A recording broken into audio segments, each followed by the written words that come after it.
Hello again, boys and girls. Welcome back to the North Pole. Would you like to hear a Christmas story? Here's one written by a nice lady named Edna Miller. It's called Mousekin's Christmas Eve. The house was empty. Mousekin was sure of that. The carpet that had covered the floor was gone.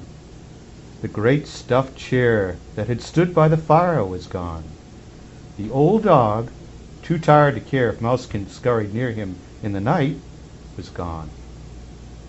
It had been a happy home, with crumbs to be found after dark and cotton to be pulled from the great stuffed chair. Now Mousekin was alone. He rap-a-tapped his tiny paw on the bare boards, and the sound echoed from room to room. Nothing else stirred in the empty house. Mousekin climbed to the window-sill. He stretched his slender body to peer above the ribbon of frost that twinkled on the window pane. The moon cast the long shadows of bare trees. The wind made them dance on the newly fallen snow. It was a bright night, and not too safe for a whitefoot mouse to venture out. But Mousekin knew he must find another home that night. He scurried to the floor again and hurried to a chink near the hearth. Not looking back, he jumped through a small opening and onto the old wooden beams that led to the world outside. The wind and cold surprised the little mouse. With his ears flattened back and his whiskers pressed close, he hurried through the snow. Sometimes he ran lightly across the tops of the drifts, and when he heard a sound that worried him, he would tunnel beneath the snow until all danger had passed. All the world had turned to ghostly white. A snowshoe hare leaped high across Mousekin's path and raced to his home in the underbrush.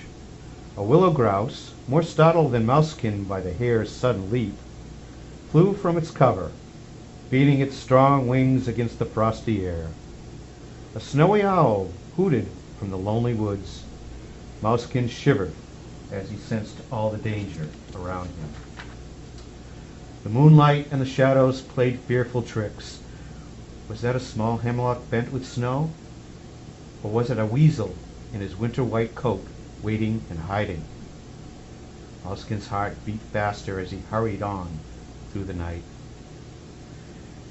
It was when he had stopped for a moment to catch his breath and warm his toes underneath his fur that Mousekin first saw the great blue circle of light. It covered him and it colored him. He jumped aside with a start. In jumping, he found himself in a circle of bright red. Then yellow and green surrounded him.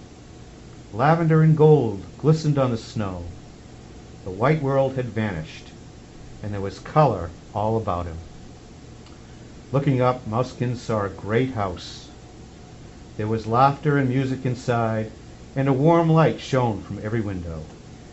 Here he hurried to the window ledge and huddled near its open to warmth until the music and the laughter stopped, and one by one the lights went out in the happy house.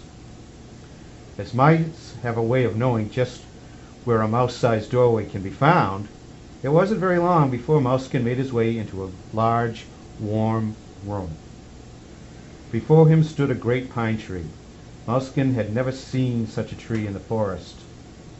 It was decked in long, shimmering icicles and great globes of many colors that gleamed from every branch. With a little hop, Mousekin jumped into its branches. The icicles danced and brushed the balls of color and made a tinkling sound.